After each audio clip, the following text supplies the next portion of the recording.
जय श्री राम दोस्तों, एक बार पुनः आपका स्वागत है हिंदी की कक्षा में। आज हम पढ़ेंगे कक्षा 10वीं के अध्याय 2 तुलसीदास का द्वितीय भाग। प्रथम भाग में हमने आचार्य तुलसीदास जी का परिचय पढ़ा तथा धनुर्यज्ञ प्रसंग से संकलित हमारी अध्याय में जो चौपाइयां हैं उन चौपाइयों में से प्रथम पद का हमने सस्वर वाचन किया था। आज हम इनकी सप्रसंग व्याख्याएं समझेंगे। व्याख्या समझने से पूर्व एक बार आप इनके जो शब्दार्थ हैं इनकी ओर ध्यान दीजिए। प्रथम पद में जो शब्दार्थ आए हैं, जो कठिन शब्द हैं, उनमें शंभु धनु का अर्थ होता है शिव का धनुष। शंभु भगवान शिव शंभु का ही दूसरा नाम है। भंजनिहारा अर्थात तोड़ने वाला। रिसाई अर्थात गुस्सा करना। कोजी अर्थात क्रोधी। सेवकाई का अर्थ होता है सेवक कर्म। अरि का अर्थ होता है शत्रु। सम यानी समान। बिलकाऊ अर्थात अलग होना। न अर्थात नहीं को। परसु कहते हैं फरसे को। जे नहीं यानी जाएंगे। अवमाना अर्थात अपमान। लरिकाई का अर्थ होता है बचपन। असी का अर्थ होता है इस प्रकार। रिस यानी क्रोध। असी का अर्थ वैसे तो तलवार भी होता है, लेकिन यहां हमारे पद में असी का मतलब है इस प्रकार। एही अर्थात इसी। धनु अर्थात धनुष। धनु ही अर्थात छोटा धनुष। ममता यानी प्रेम। भृगुकुल केतु अर्थात भृगुकुल के सूर्य। तत्पुरुष समास है। यहाँ पे हमने यहाँ पर समास विग्रह किया। यहाँ के संबंध कारक की विभक्ति आती है तो तत्पुरुष समास होता है। संबंध तत्पुरुष। तो केतु का अर्थ होता है सूर्य। भृगुकुल के सूर्य कौन थे? भगवान परशुराम। नृप बालक यानी राजा का पुत्र। कालवश यानी काल के वशीभूत। त्रिपुरारी। त्रिपुर एक राक्षस का नाम था जिसका वध भगवान शिव ने किया था, इसीलिए भगवान शिव का एक और पर्यायवाची बन गया त्रिपुरारी। यानी अरि का अर्थ होता है शत्रु। त्रिपुर का शत्रु त्रिपुरारी। विदित यानी ज्ञात। सकल यानी संपूर्ण। दोषु यानी दोष। रोसु यानी क्रोध। कत यानी क्यों। चितई यानी देखकर। महिदेव। मही कहते हैं पृथ्वी को। पृथ्वी के देवता की संज्ञा ब्राह्मणों को दी गई है, यानी महिदेव का मतलब होता है ब्राह्मण। स्वभाव यानी स्वभाव। विपुल बार। विपुल बार यानी अनेकों बार, कई बार। सोचवश अर्थात शोकग्रस्त। गर्भन यानी गर्भ में पल रहे। अर्भक यानी बच्चे या शिशु। इन शब्दार्थों को पढ़ने के पश्चात आइए हम पढ़ते हैं लक्ष्मण परशुराम संवाद का प्रथम प्रसंग। ये हमने पढ़ा है कि ये पद रामचरितमानस के बाल कांड के धनुर्यज्ञ प्रसंग से उद्धृत है। जब भगवान राम के द्वारा धनुष टूट जाता है तब परशुराम जी अत्यधिक कुपित होकर उस सभा में आते हैं। तो और सबसे तोड़ा, क्रोध की अवस्था में पहुंच चुके हैं, तब भगवान राम जवाब देते हैं कि नाथ शंभु धनु भंजु निहारा, कोई ही केवल एक दास तुम्हारा। कि हे नाथ, शिव के धनुष को जिस किसी ने भी तोड़ा है वह आपका ही कोई दास होगा। आयस काह कहिय किन मोहि, काह कहिय किन, यहां पर आप देख रहे हैं कि क वर्ण से प्रारंभ होने वाले एकाधिक शब्द है, इसलिए यहां पर अनुप्रास अलंकार है। आप यहां किस लिए पधारे हैं, मुझे क्यों नहीं बताते। सुनी ऋषाई बोले मुनि को ही, यह सुनकर क्रोधी मुनि क्रोध करके बोलते हैं। क्या कहते हैं कि सेवक सो जो करे सेवकाई, सेवक वो होता है जो सेवक का कर्म करता है।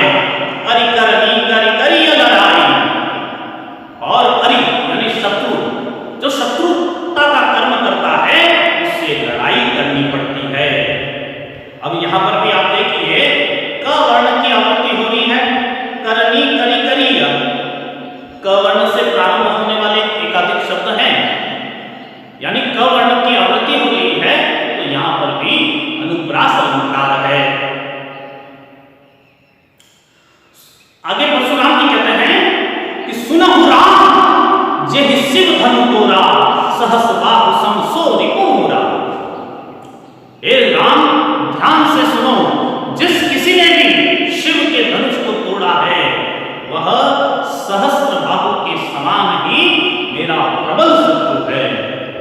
सहस्त्र बाहु एक राजा था जिसकी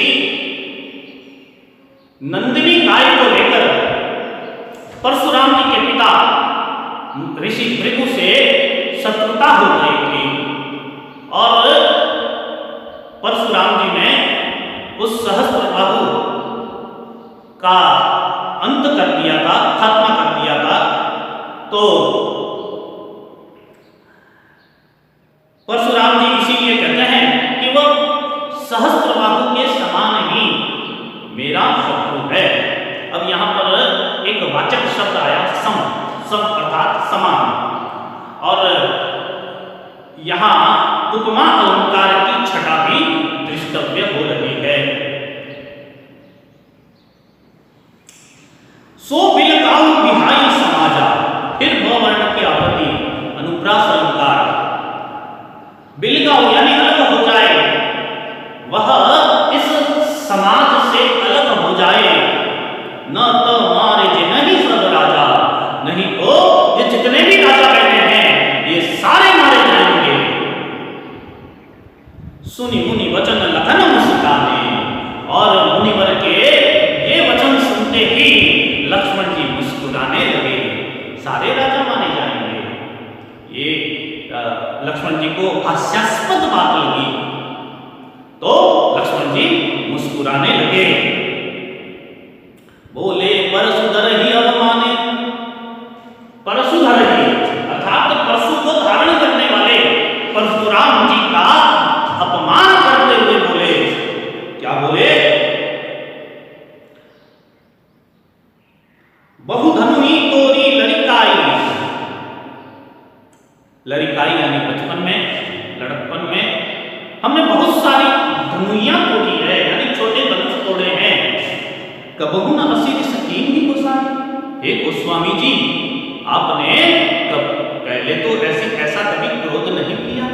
जब हमने छोटे छोटे धनुष तोड़े तब तो आपने कोई क्रोध नहीं किया। यही धनु पर ममता के ही हेतु, इसी धनुष पर इतना प्रेम क्यों जागृत हो रहा है। सुनी ऋषाई कह भृगुकुल केतु, और भृगुकुल के केतु, भृगुकुल के सूर्य परशुराम जी क्रोध करके बोलते हैं, रे नृप बालक, हे राजा के पुत्र, कालवश, काल के वशीभूत होकर, बोलत न तो ही संभाल, काल के वशीभूत होकर तू संभाल कर नहीं बोल पा रहा है।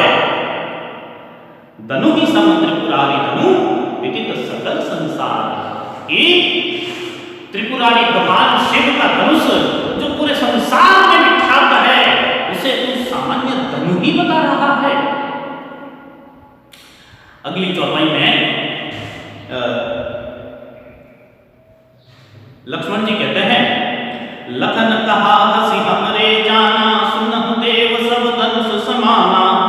लक्ष्मण जी हंसते हुए कहते हैं कि हे देव, हम तो इतना ही जानते हैं कि सारे धनुष एक समान होते हैं।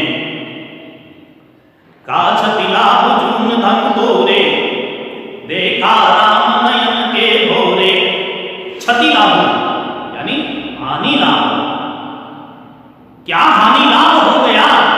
जून, जून शब्द हमारी मारवाड़ी की भाषा में भी बोला जाता है, जूना अर्थात पुराना। तो लक्ष्मण जी कहते हैं कि ये पुराना धनुष टूट गया, इससे क्या हानि लाभ हो गया? राम जी ने तो भोलेपन में इसे नया समझा था। छुअत टूट रघुपति ना दोष, ये तो छूते ही टूट गया, इसमें रघुपति का कोई दोष नहीं है। मुनि बिनु काज करियत तरोसु, हे मुनिवर, बिना कारण के ही आप क्यों क्रोध कर रहे हैं? बोले चितई पर सुई ओरा, रे सत सुने ही सुभाव न मोरा। अब परशुराम जी अपने फरसे की ओर देखकर बोलते हैं कि हे सठ, सठ अर्थात मूर्ख, तूने मेरे स्वभाव के बारे में नहीं सुना है। बालक बोली बधनु नहीं कोई। फिर यहां पर अनुप्रास अलंकार है। इससे पूर्व की जो पंक्ति थी, सट सुने ही स्वभाव, इसमें भी सवर्ण की आवृत्ति हुई, यहां पर भी अनुप्रास अलंकार था। और बालक बोली बधौ, यहां पर दो वर्ण की आवृत्ति हो रही है, तो यहां पर भी अनुप्रास अलंकार है कि है मैं तुझे बालक समझकर तेरा वध नहीं कर रहा हूं, केवल मुनि जन जान ही मोहि, तू मुझे एक सामान्य मुनि ही समझ रहा है। बाल ब्रह्मचारी अति कोहि, फिर वो वर्ण की आवृत्ति हो रही है, बाल ब्रह्मचारी। फिर यहां अनुप्रास अलंकार, बाल ब्रह्मचारी अति कोहि, कोहि अर्थात क्रोधी, मैं बाल ब्रह्मचारी तथा अत्यधिक क्रोधी हूं। विश्व विदित क्षत्रिय कुल द्रोही, विश्व विदित, फिर वो वर्ण की आवृत्ति, फिर अनुप्रास अलंकार कि पूरे संसार में क्षत्रियों के शत्रु के रूप में मैं विख्यात हूं।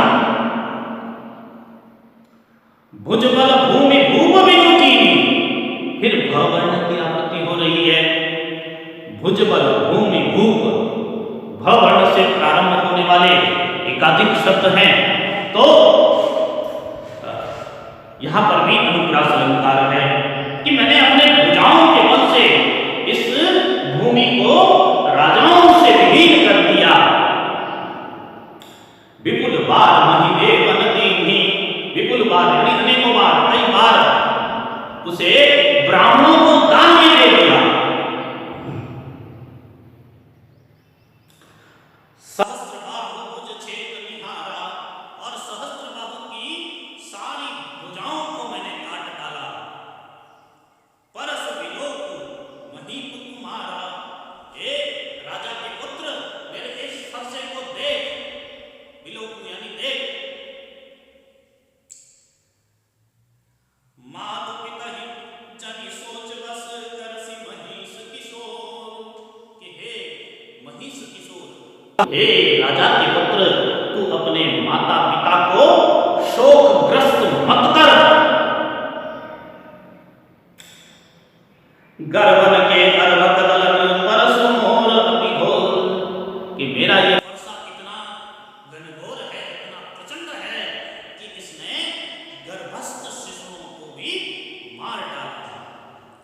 ये गर्भस्थ शिशुओं के मर्दन की जो ही बात लक्ष्मण जी ने सुनी, तो लक्ष्मण जी के मन में फिर कुछ चुटकी लेने का मन हुआ, क्योंकि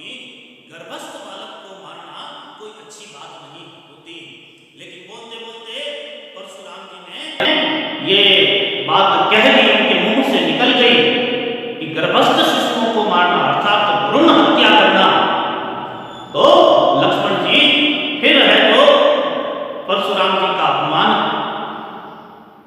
करने की